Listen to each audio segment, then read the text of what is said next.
Hoje vou-vos falar de 5 atos que facilitam a vida dos adultos, mas que prejudicam grandemente a vida das nossas crianças.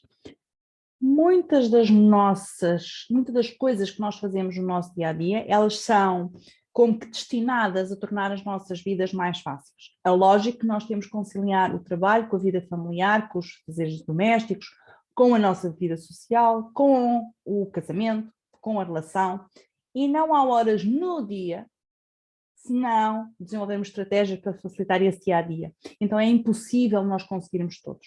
Então nós já paramos para pensar nas consequências que alguns destes atos têm nos nossos filhos, embora para nós possam ser benéficos a curto prazo, eles não são benéficos a longo prazo. Então eu vou-vos enunciar 5. A questão do alimentar e do vestir. Se nós formos fazer um seguinte exercício, se formos às imagens do Google, o que é que nós vamos ver? Nós vamos ver crianças independentes e quais são as fotos que o Google nos vai mostrar. Aquela criança que come aprumadamente, que não se suja, aquela criança que está a fazer o bolo com a ajuda dos pais numa cozinha idílica e por aí vai. Então, as crianças aparecem nas imagens a brincar sossegadamente. Isto não tem nada a ver com autonomia. A autonomia é muito parecida com uma criança que está cheia de esparguete e molho de tomate, completamente suja, para não dizer cagada.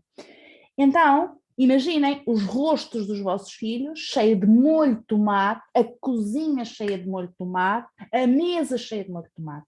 Então, o nosso instinto leva-nos logo imediatamente a pensar que necessidade é que eu tenho disso. Amanhã vou alimentá-lo, vou tratar disso, quero terminar mais cedo, quero estar sossegada a fazer as minhas coisas.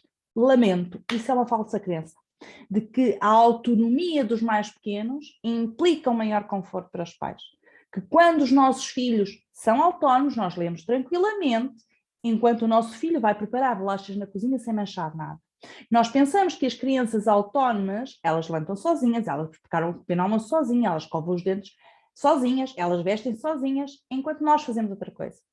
Então, promover a autonomia das crianças implica alcançar praticamente o mesmo que conseguiríamos fazendo as coisas por elas, mas investindo muito mais tempo e muito mais esforço. Isto é algo que a curto prazo não parece rentável para nós, mas que a médio e a longo prazo vai compensar muito. Se nós estivermos dispostos a incentivar a autonomia dos nossos filhos, primeiro vamos ter que limpar o molho de tomate na cozinha, que vai estar espalhado por tudo. O que é que nós temos que fazer? Nós temos que deixar de lado a nossa conveniência de eles se portarem certinho, de que eles não mancham nada, de que eles se vestem XPTO, para eles se permitirem experimentar o vestirem sozinhos e vestirem uma calça toda engelhada, a camisa uma parte de fora, uma parte de dentro, os sapatos trocados, o não pentear o cabelo. Nós estamos com isso a facilitar a nossa existência? Não, isso dá trabalho. Mas os nossos filhos vão aprender-se a vestir sozinhos. Ou seja, nós que queremos filhos autónomos, temos que os deixar fazer as coisas. Não podemos fazer as coisas por eles o resto da vida. Segundo ponto, acalmá-los com elementos externos. O que é que isto quer dizer? Se nós formos ao restaurante almoçar a um sábado, nós vemos um exemplo. Crianças sentadas à mesa com o celular à frente, com tablet à frente, em que para os pais comerem em paz. É compreensível? Sim, para ter um momento de paz, conversa com os amigos, conversa com o companheiro. E o nosso filho ficar 2 horas sentado numa cadeira sem se mexer, na mesma posição, o que ainda é mais lógico, não é? E ele chora algumas vezes e nós damos-lhe o telefone. E sabemos que o acalma e todos se acalmam. Então, neste sentido, estes aparelhos funcionam como chupetas emocionais para os nossos filhos. Então, nós acreditamos que de forma bem intencionada e inconsciente, que ao darmos o telemóvel ao nosso filho, para não prolongar a sua birra, para não prolongar a sua tristeza, nós estamos a fazer um grande favor a ele. É claro que não. Porque toda a vez que eu tiver um mau dia, que eu sentir uma emoção desagradável, eu vou ter que lhe dar um telemóvel ou um tablet. Eu estou a anestesiá-lo emocionalmente. Então eu estou a perder uma grande oportunidade para que o meu filho se conecte com o quão desagradável é sentir medo, sentir tristeza ou até mesmo ficar aborrecido. E começar a desenvolver elementos internos para se acalmar, para criar uma regulação emocional. A calma que nós proporcionamos aos nossos filhos com elementos externos como estes dispositivos, gera vício. Gera vício. Se os nossos filhos não se aprenderem a acalmar sozinhos, vão sempre buscar fora, no exterior, algo que os acalme. Agora são os telemóveis, amanhã são as drogas ou a comida ou outro tipo de situações. Terceiro aspecto, restringir os seus movimentos. Quando nós éramos pequenos e os nossos pais nos levavam ao parque para nós brincarmos, onde é que eles nos punham? Numa espécie de anel para nós não sairmos dali? Para estarem eles tranquilos e cómodos a fazer a resto das tarefas? Ou davam-nos a capacidade de mover e de explorar? É lógico que às vezes nós precisamos deixar os nossos filhos em lugar seguro enquanto fazemos outras coisas, mas não podemos fazer disto norma. As crianças precisam de desenvolvimento de movimento para o seu desenvolvimento psicomotor adequado. Então, é importante dar-lhes liberdade para que eles resolvam as suas situações por conta própria. Uma das coisas a retirar é todos os equipamentos que estimulam a passividade nos bebés, como as cadeiras, as aranhas.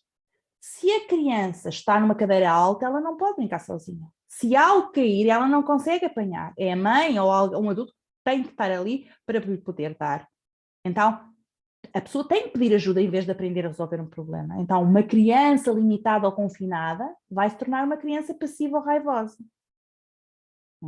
Então, a criança não é movida por iniciativa própria, não é capaz de ser ativa para explorar o meio. Então, os pais têm que ser estimulados a respeitar a necessidade de espaço e o próprio ritmo dos filhos, dado, claro, cada marco do desenvolvimento motor destes, que tem que ser alcançado por iniciativa própria. Quarto item é não pensar nos seus timings, não é? E os seus timings temos que acordar cedo para levar as crianças à escola, depois vamos trabalhar. Quando nós acertamos o despertador, nós calculamos o tempo que precisamos para fazer isto tudo, para sair de casa a horas. A maioria de nós calcula o tempo a pensar em quanto tempo leva para nós adultos fazer isso. E esquece que o tempo das crianças é muito mais longo.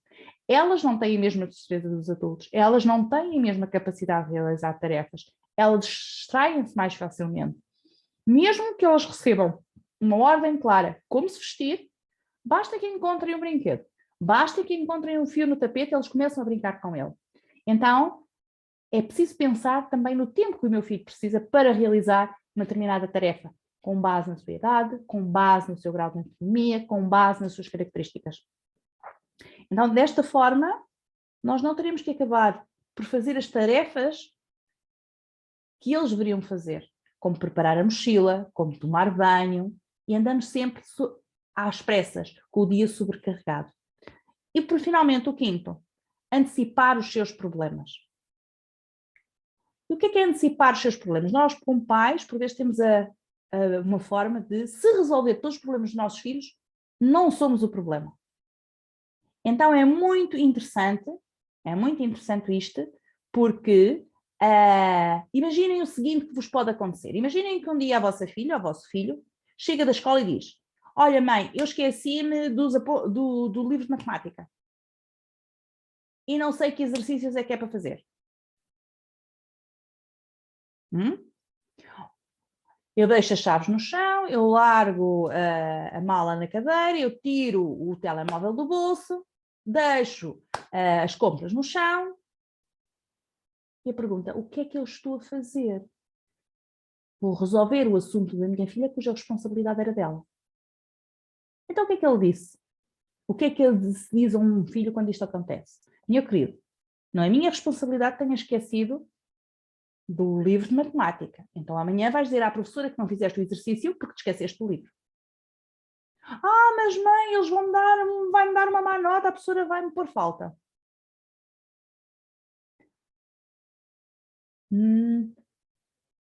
Responsabilidade da criança.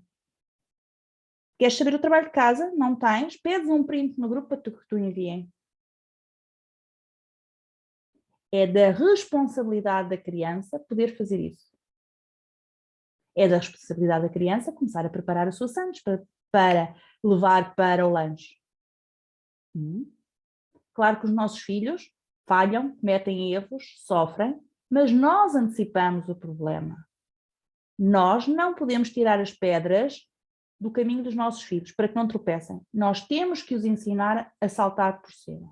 Senão eles nunca vão aprender como ultrapassar as dificuldades. Esta era a partilha que eu tinha hoje para ti. Fica bem a mulher ainda.